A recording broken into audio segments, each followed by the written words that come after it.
Okay, so now the chapter which we are starting today is quite an important chapter, holds a good amount of weightage also. At the same time, the chapter is actually very important in terms of uh, the in terms of the concepts which are there in the chapter, right? So make sure that you are going through this chapter very nicely. And I think my screen is shared. Yes, okay. Give me 2 minutes of time.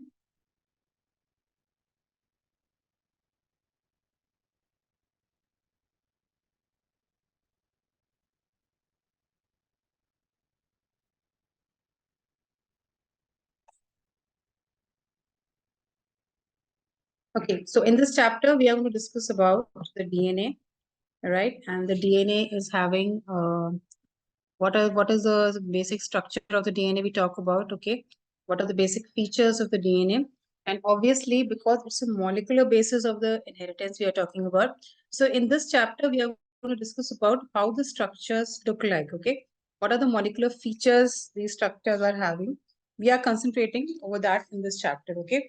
So know what the DNA is. It's a deoxyribonucleotide it is, and it's a polymer it is, remember, right? So you have the repeated units present in it. So it's a long polymer of the nucleotides we'll talk about, okay? And the lot number of nucleotides together, it makes a structure that is called the polynucleotide structure. And this polynucleotide structure is what the DNA is, okay? So if we talk about the structure of a polynucleotide chain, if I'm talking about, if I'm talking about the structure of a polynucleotide chain, I would like to come to this diagram part, okay? At times, NCERT is also asking this diagram only in the examination. Sometimes they ask you to label the diagram also, and what are the significance of the different regions that are present in the diagram. So this is the structure of a poly. This is not, we don't say that it's a structure of a DNA, right? We're just talking about a polynucleotide right now. So what is a polynucleotide? You have a nucleotide, right? And it's a polymer of that nucleotide. So what is the nucleotide is? This is the structure, right? Uh, if I'm talking about a nucleotide, the nucleotide constitutes these many number of things, right? What it is constituting, this is what is known as an NB, nitrogenous base we talk about. Then this is a sugar molecule we talk about, depending upon it's a RNA or a DNA. It will be the deoxyribose or a ribose sugar will be there. And you will have a phosphate group is present over here, right? When these three things come together, are known as what is known as a nucleotide. What is known as a nucleotide, right? So what is a nucleotide? It is a combination of the three things. Remember, one is the nitrogenous basis, like we have adenine over here, we have a thymine over here, we have a guanine over here, we have a cytosine over here. So randomly, these are present according to the genetic setup. We'll talk about later on these things. But exactly what a nucleotide is, you have a combination of these three things in it.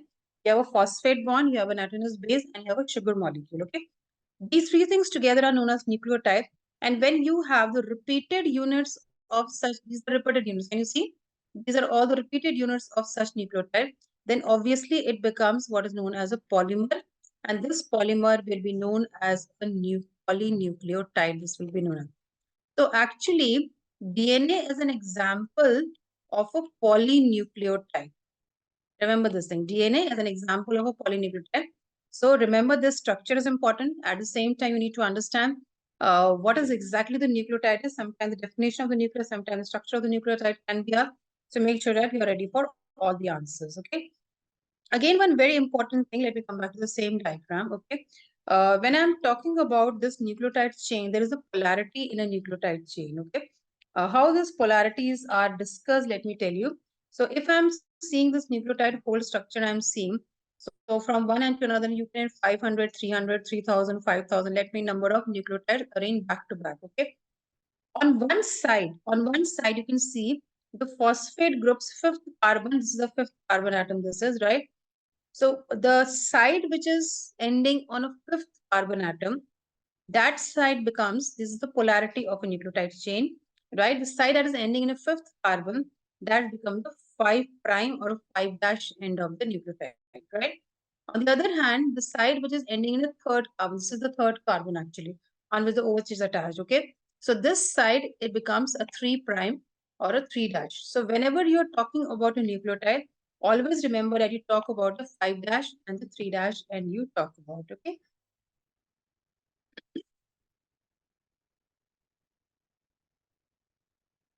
Yeah. So again, you understood what a nucleotide is. So DNA is a type of a nucleotide, okay, which is having deoxyribose as a sugar inside it, and then we talk about different structures, okay. In a similar way, RNAs are also the polynucleotide, but obviously the sugar in that is not a deoxyribose; it is just a ribose sugar is there. And one more thing is you can say different in case of the RNAs, okay.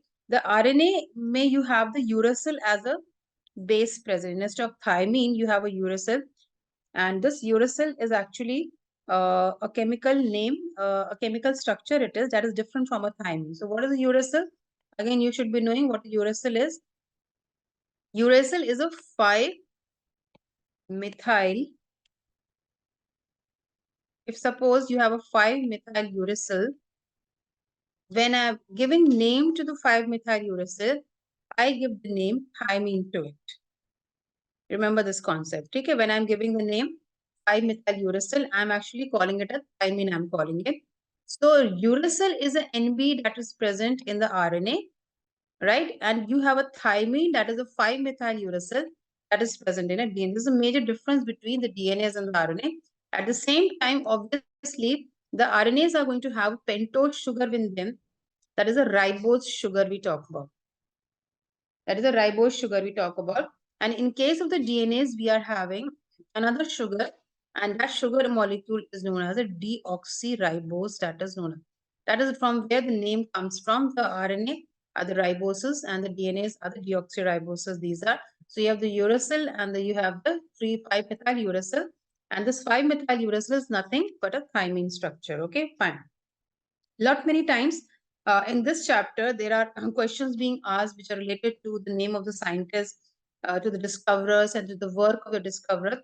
So make sure that along with the name, you're also remembering the year or a date in which they have worked on it. Okay, sometimes NCERT do ask you questions related to the date also. Now let us talk about another a name of a scientist we will discuss now, and then let us talk about one discovery. Okay, so DNA is obviously a substance that is present inside the nucleus, we all know, and DNA being an acidic substance was first identified by Frederick Miescher in the year 1869.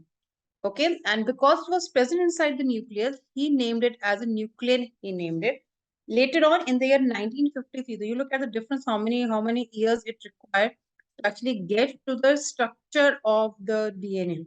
So the DNA was actually seen by Frederick Miescher as something acidic substance that is there inside the nucleus, and he named it as a nuclein as a substance. Okay, so this for the first time the DNA was identified by someone. But the proper structure of the DNA, that it being a long, it's long polymer, it is a double helical structure, and all those things that came in the year that came in the year 1953. Okay, and that was done by Watson and Crick. And again, such type of questions also are. On what basis did the Watson and Crick presume the structure of a DNA? It was on the basis of the X-ray studies, right? And this X-ray studies was proposed and it was given by Morris Wilkins and the Rosalind Franklin. And that is how they, once the work of the X-ray diffraction data, they came up with, okay, the Wilkins and the Franklin. And on that data, actually, the Watson and Crick was able to derive a double helical structure of a DNA. So everything you should be knowing. The work of the Frederick Miescher, the work of Watson and Crick, the work of Rosalind Franklin and the Wilkins. So, and then one more thing is there. There comes a work of Erwin Chargaff also. Like he told us that the ratio of A is to T, and that is of the G is to C, always remain constant in them, right? So what is A? It is adenine, thymine, guanine, and the cytosine. What was the Chargaff's rule? What does this say? That the ratio of A is to T and J is to C is always going to remain same. So three scientists' name I have put up, four actually. Frederick Miescher we talked about Watson and Crick, we talked about Wilkins and the Franklin, and we talked about the Erwin Chargaff.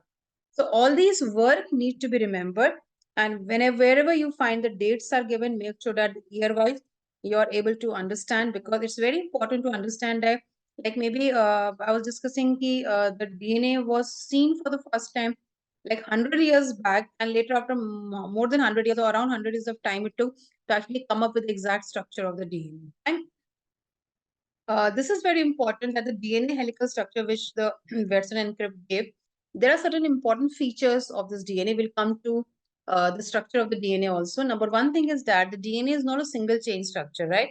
It is made up of the two polynucleotide chains it is made up of. And these two polynucleotide chains, they run like this along each other. They run something like this along each other. And the backbone of this chain is you are having sugar and phosphate molecule.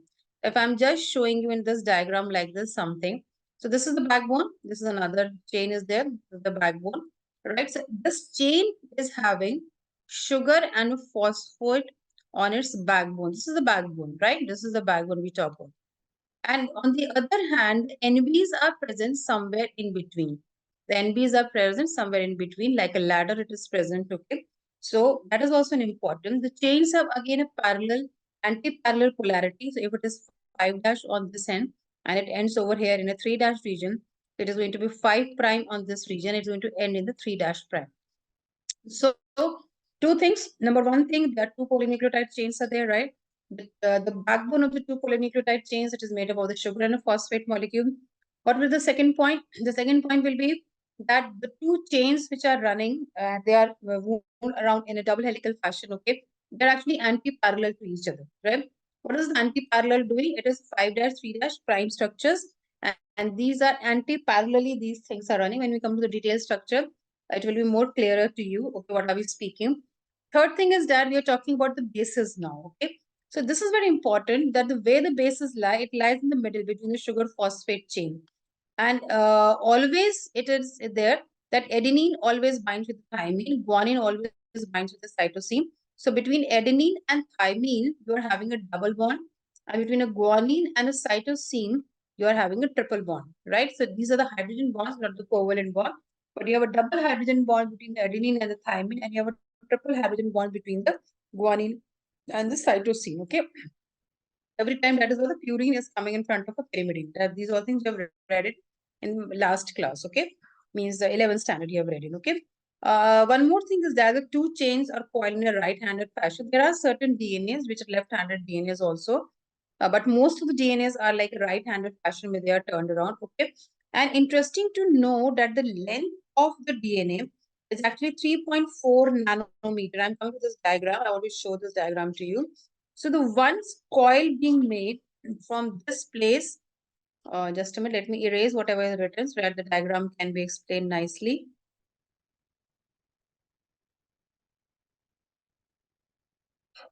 Right, okay. So in a DNA structure, look at the one helix. Okay, it's a helical structure file. So one helix starts from this region, ends in this region. Can you see this whole structure? That thank you. This you also take what? This whole structure is constituting of one helix. It is constituting, right? The distance of this helix is 3.5 nanometer, right? And there are 10 base pairs in this region. There are 10 base pairs in region. So obviously, every pair is going to have a distance of, every ladder-like structure is going to have a distance of a 0.34 nanometer. So from here to here, it is 3.4 nanometer. If I talk about the small structure, it is actually 0.34 nanometer, because in between that 3.4 nanometer helix, okay, there are 10 base pairs that are located. Okay, this is a very interesting fact and an important fact also. Whenever you're giving the salient features of the DNA, make sure you're mentioning these structures. Now, the structure in front of you is exactly, this is not the structure of a general nucleotide. This is the structure of a DNA, right? So when I'm talking about the structure of a DNA, you can always draw this diagram. It's an important diagram showing you the double helical chain. It is showing you the hydrogen bonds in between the nitrogenous bases. So I think if I can explain you through this diagram only, this whole structure of what do you say, helix is this part, is a backbone region. Can you see this whole structure I'm talking about? The one backbone on this side, there is another backbone on this side. Okay. Between these, what are these backbones made up of? A sugar molecule and a phosphate group. A sugar molecule and a phosphate group. Can you see? Over here also you have a sugar and a phosphate. You have a sugar and a phosphate. So the complete backbone of both the nucleotides are made up of sugar and a phosphate bond. In between both of them, you are having the NBs are there. This is the nitrogenous base. So I was telling you, between adenine and thymine, you have a double bond structure. You are showing a 2 bond. Between the guanine and the cytosine, you are having a 3 bond structure. So you are showing a 3 bonds. Okay. And also the polarity, this one is running in a 5' to 3' polarity. This is running in a 3' to 5' polarity. Everything, whenever you're drawing the diagram, be very precise in your diagram. Don't make a rough diagram. Make a proper diagram. Take time to draw the structure. Okay. Now, if I just show you the structure of a ribose part, okay? Because DNA is what? It's a ribose structure, deoxyribose we talk about, okay? So can you see the sugar molecules where I put S as a symbol, right? If you look at this structure, you will find it something like this. It is something like this, right? And on one end, it is having extra extension. So actually, you know what is it? This is the oxygen molecule over here. This is one carbon atom. This is one more carbon atom, one more, and one more, something like that. If I count the number, it is 1, 2, this is 3, this is 4, and this is the fifth carbon atom. So this fifth carbon ends over here and gives the polarity 5' to this chain. At the same hand, if you look at this sugar molecule, it is ending at this point, that is 3 point, okay? That is why it's been giving a 3' polarity. So depending upon at which carbon number that nucleotide is ending, we give number to it. And both the chains are running anti-parallel, means if I'm drawing the diagram for this sugar molecule like this, a 5 carbon sugar molecule like this, for this one, I'm going to draw it like this. This is what I'm talking about as an anti-parallel. So this is running in this direction, right? This one is running in this direction. Again, if I want to make one more, I'll make it like this. Sorry. I'll make it again this diagram. Fine. So if I'm going to make this diagram, I'll make something like this. I'll make, okay? Like this, and this will be extended. What about this side? I'm making it the other way around. I'm making it something like this, okay? And extending this side. I'm making something like this, right? And I'm extending on this side. Now you can see the things are running in an anti-parallel direction. That do not know they are parallel in nature, but they are running in an anti-parallel direction. This diagram is very, very important, okay? In a 3-marker question, you can expect this diagram along with the salient features of the DNA, which we are discussing. So you'll talk about the anti-parallel structure. You'll talk about the nitrogenous bases. You'll talk about double and triple bond according to the purines and the pyrimidines which are located, okay? You talk about the ribose sugar. You talk about the sugar phosphate molecule and all those things, okay? This is a simplified version of what the Watson and Crick has given, okay? So I think this is clear in your mind. So make sure you're practicing the diagram and also going through what are the salient features. And this structure in front of you right now is actually a structure which is showing you exact helical structure. It is showing you how the stacks of the nitrogenous bases are put together and they become like a form of a ladder, they do become. And the backbone is then established by the sugar and a phosphate molecule, right? So I think these are all things are very scoring in nature. Once you understand, you tend to get full marks in such type of questions. So make sure that you're doing it nicely. Then there's one more concept I'll talk about. When I'm talking about the process that is happening within the cell, okay? The DNA is a structure just meant and just present in the form of a library only, right? Library has got the books, you have to go in and read over there, right? DNA has just got just the information. Maybe a DNA has got information that how to make a hemoglobin in your body, right? Or to make a myoglobin, or to make an insulin, or to make some kind of a growth hormone. How that structure will be made, the information is there in the DNA. But the DNA cannot process the information. It can be just present be over there, but it doesn't have any sort of enzymes which can process and make the things for you.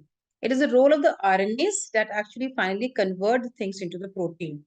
There's a very important concept where the flow of information is running in a unidirectional manner. So whatever is there in a DNA, that goes to the mRNA, right? That's the messenger RNA we talk about. The messenger RNA, by the word I'm using, because it is taking messages from inside the nucleus to outside, and then it is reaching up to the protein part. That is so there are 2-step processes are there. I would say 3 steps are there. So the one step in which the conversion of the DNA is happening to the messenger RNA, that is called the transcription. Okay, whatever the mRNA is being made, that is on the basis of the information that is there on the DNA. This information will be used up by the cell to make a particular kind of a protein, maybe an insulin, maybe a growth hormone, maybe a myoglobin, maybe a hemoglobin, whatever plasma membrane, whatever is required by the cell, okay, it will be made like this. Okay. So there's always a unidirectional flow of the data, never goes back. There is one anomaly is there when we talk about the viruses, when you talk about the retrovirus and the AIDS virus we are talking about, there the anomalies are. Otherwise, it is running in one direction only. Unidirectional flow of the information is there. Also, at the same time, DNA is replicating also itself, right? Because during the division process, the content of the DNA is distributed among the 2 daughter cells with the 4 daughter cells, okay? So that content needs to be doubled before it is getting replicated. So we say that this is the DNA replication that is happening, and then we have the transcription and the translation. This whole flow of information is given one name, and this is called a central dogma. Right? Why we are using it a word central dogma? This is because followed by all the living organisms present on the surface of the earth. Right? So we say that it's a central dogma. This is exactly the way in which the information is flowing from the nucleus to the cell to the cytoplasmic region, and finally the protein formation is happening. So you should be knowing it can come as a 1 or 2 marker, but do not miss this information also because it's an important and very critical information, right? Okay. Again, the next topic which is there, when we talk about the DNAs, okay, like if you know, the DNA can be like huge in size. When you extracted the DNA, because if you see the number of base pairs inside the DNA are like in millions, 6.6 10 raised to power 9 base pairs are there, right? And if you multiply it by the nanometer, that is 3.4 to 0.34 10 raised to power minus 9 nanometer, the approximate size comes out somewhere in meters, right? 1 meter, 2 meters, something like that. Approximate size I'm talking about. Because if you look at the number of base pairs inside the DNA itself, these are in millions. So what is happening is that, how is it possible that a 1 meter long DNA, 1 meter means your arm size actually I'm talking about, okay? That much long DNA, how is it possible for that DNA to be inside the nucleus? So that is something to do with the packaging of the DNA, right? There comes the role of the histone proteins we talk about. There comes the role of a histone protein. So there are histone octamers are there.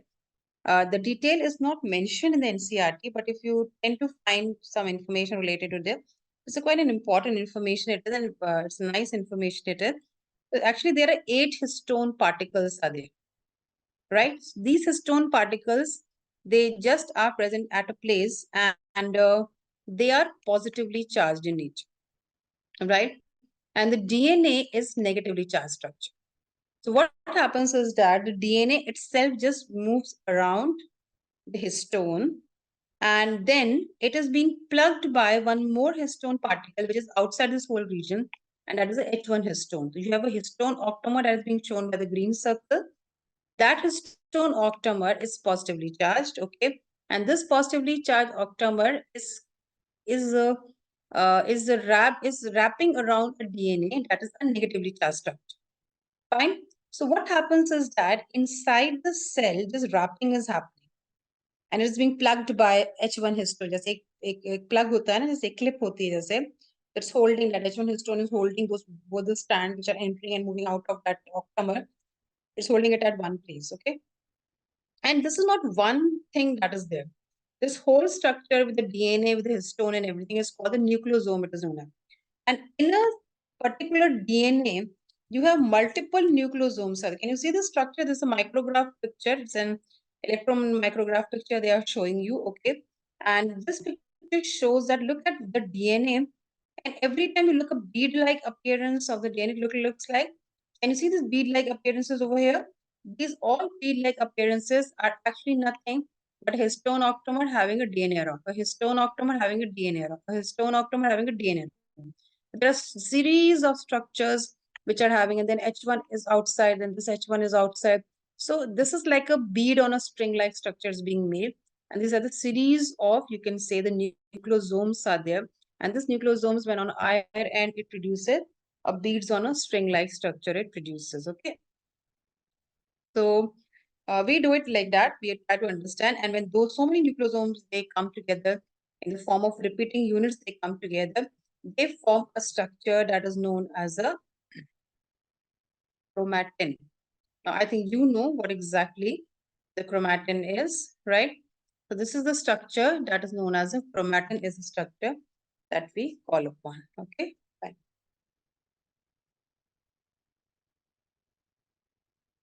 Just a minute, let me share it once again. I think my sharing is not there right now. Wait a minute.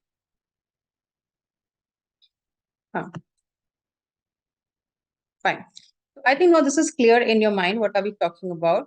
So let me just share a white screen with you so that I explain you a bit in detail how exactly the bead on string is being made, okay? So if what I'm saying is that this is a histone, I'm putting it in the green color, and a red color, I'm putting a DNA molecule. A DNA molecule is woven around it, okay? And when this DNA molecules comes out from this structure, you have one more histone molecule, right? Then again, this DNA keeps on increasing in size, and it keeps on increasing in size. I mean, it's increasing in size. At the same time, it is also revolving around a histone particle, a histone molecule. It is made up of 8 histone structures it is made up of, right? This is known as a histone octamer, it is known as, because 8 particles are there inside it, okay? Now, what is there outside? There's one more thing is there. In order to cup this region, in order to hold this region together, outside you have one more histone particle, and this is known as, this is not part of an octamer, it is known as H1 histone, it is known as. So every time the DNA is moving out, you will have one H1 histone, one H1 histone over here, one H1 histone over here, one H1 histone over here, right? This is what I'm talking about. Is this whole structure is known as a nucleosome, right? And this whole together structure, when I look at the microscope, I look at, I just see in the form of a small spring-like structure, something like that I find, which is called the beads on string structure. Beads on string, right? It looks like a bead on a string, it looks like, okay? So that is how actually, if I say, how does a 1 meter long DNA hide itself inside the micrometers of the nucleus? This is the packaging that is playing the role. So the packaging of DNA is very important, and this packaging keeps on happening. It finally creates a structure that is called the chromatin network, that is known as, and the chromatin network is then present inside the nucleus, okay? So apart from this histone structures, okay, there are some additional set of proteins also present in it, and these structures are known as the non-chromosomal NSCs or non-histone chromosomal proteins, they are known as. And always you have find some of the regions where these things are very lightly packed, okay? They don't stain very heavily, so we use the word euchromatin for them, okay? And the other one, which is very densely packed, very tightly packed, okay? We use the word heterochromatin. And remember, euchromatin is a place which is more active, in which maybe the transcription is happening or some process is happening. Whereas the heterochromatin, which is very, very dense structure, is darkly stained little. This is a structure which is inactive in nature because all the DNAs are very tightly packed inside, okay? Fine. Then we have the search for the DNA. Discuss about the DNA, but we want to know that how did the scientists came to this thing that DNA is a genetic material? How do scientists came to the conclusion that the genetic material inside every cell is not a protein, it's not a RNA, but it is actually a DNA. So there are certain experiments are there. One experiment was given by Griffith, and I think experiment was simple, but the result which he produced was exceptionally very genuine result, and obviously that paid a way to make scientists understand and think that actually it is a DNA that is the carrier of the information to the next generation. It is not the protein and the RNA that is being carrying the information to the next generation. It is the DNA part. Okay, fine. So when we talk about the experiment, the certain things are given in very short forms in your NCERT. So always refer to them. So he took a mice and he gave the mice two different type of viral strains he gave. Okay. The strain, S strain, that was a smooth strain, and you have R strain, that is a rough strain. Okay. Remember that the S strain was a virulent strain, means it used to cause a disease, a pneumonia it is causing. That is called the virulent strain. And the R strain is a non-virulent strain. Right? So whenever a scientist was giving S strain to the mice, okay, the mice dies obviously. And R strain was given to the mice did not die, he did not have pneumonia, and he lived actually. Again, scientists changed his pattern of doing the things. He used S strain, which was actually virulent, but he actually heat killed them before and gave it to the mice. Obviously, because it was a heat kill virus, it did not affect the mice, therefore mice lived, okay. In the last experiment, this was very interesting one. He did use both strains together. In that, the S strain was heat kill, means it was not having any virulent effect, but R strain was like. So according to his expectation, he was thinking, because again he is giving the S strain, which are the killed heat kill strain, and the R strain are living one. But there should not be any botheration because the mice should not die because the virulent strains are already heat killed. But to his surprise, he found that this type of a combination where the S strain was heat killed but the R strain was live, okay, actually killed the mice with the pneumonia, and he died. The mouse actually died of pneumonia only, okay. So he concluded that something inside the cell of the R strain has got transformed, right? And that transformation, he was not sure how that transformation has happened, but he used the word transforming principle.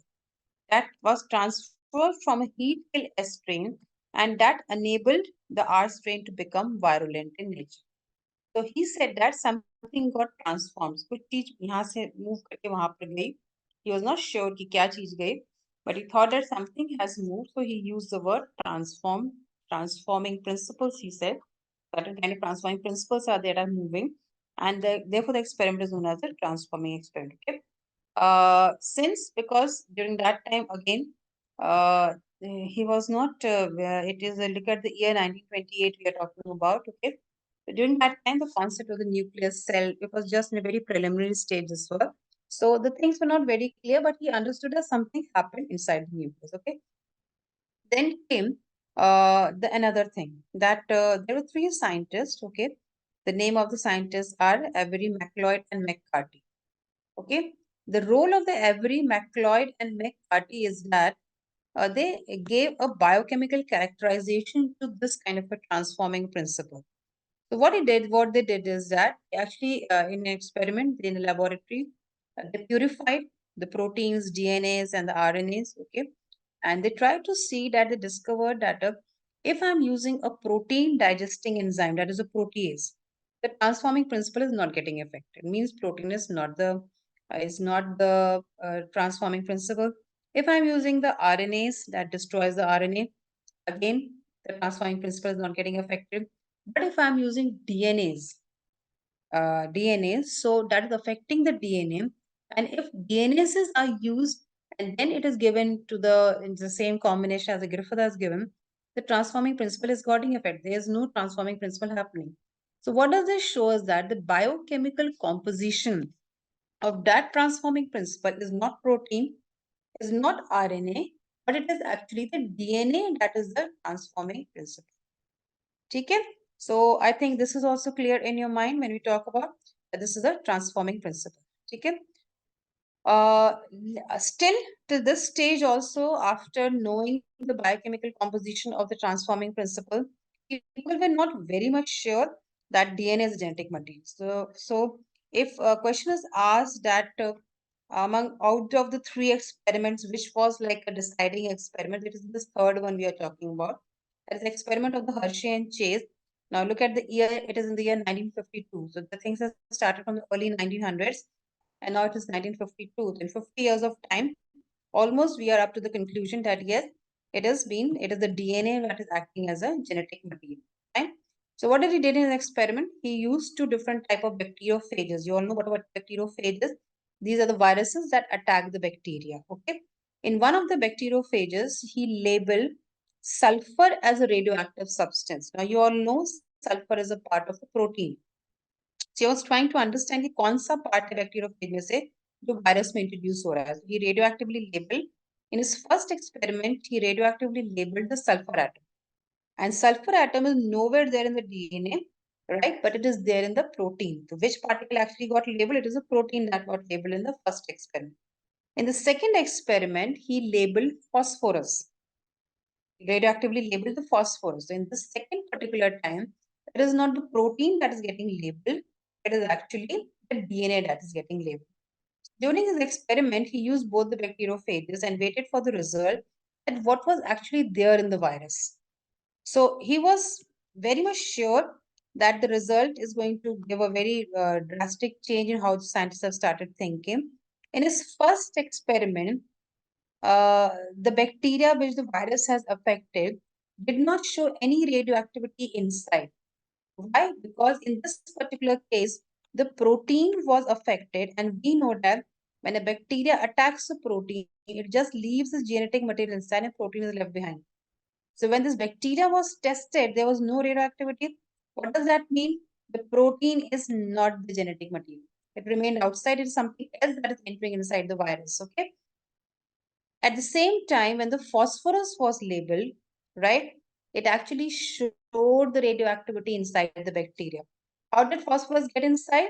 It actually entered through the DNA material or the RNA or a genetic material of the virus which infected the bacteria. Okay. So this was the conclusion given that radioactively structures, that is the DNA, is there inside, and that is how it was concluded that it is the DNA that is being transformed to the next generation.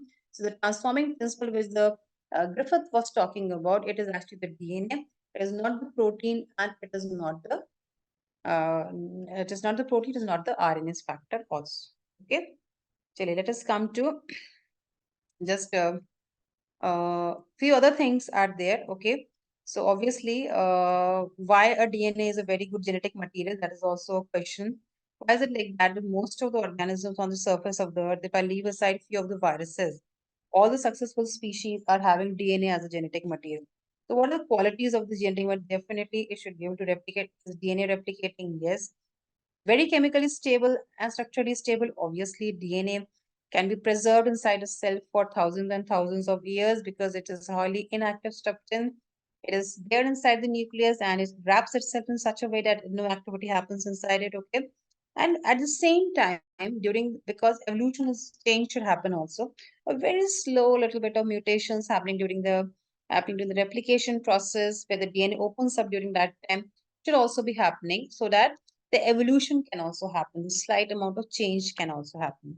And the last would be that whatever things are there, the information is there inside genetic material, there should be some process through which that information can be processed, right? The way we talked about the central dogma we talked about. So in central dogma, we are actually done with the things that in the DNA, it undergoes a transcription in the form messenger RNA, and then messenger RNA processes the information and forms a protein. This is very important, and whatever information is there in the genetic material, it should be processed also. Okay. So all these four are the characters of a very successful genetic material. All the four characters are followed by the DNA, and that is the reason why in every living species on the surface of the earth, I told you DNA as a type. Okay, fine. We are almost done with the timing of the class. Okay, so this is a huge chapter. This is again, I've told you. There are a lot many things in it. So what we studied today, we studied about the structure of the DNA. We talked about the different type of functions of the DNA we talked about, okay? And at the same time, we also talked about why DNA is such a successful, you can say, because it is present in most of the cell genetic material. Okay, fine. Thanks for joining all of you. Thank you.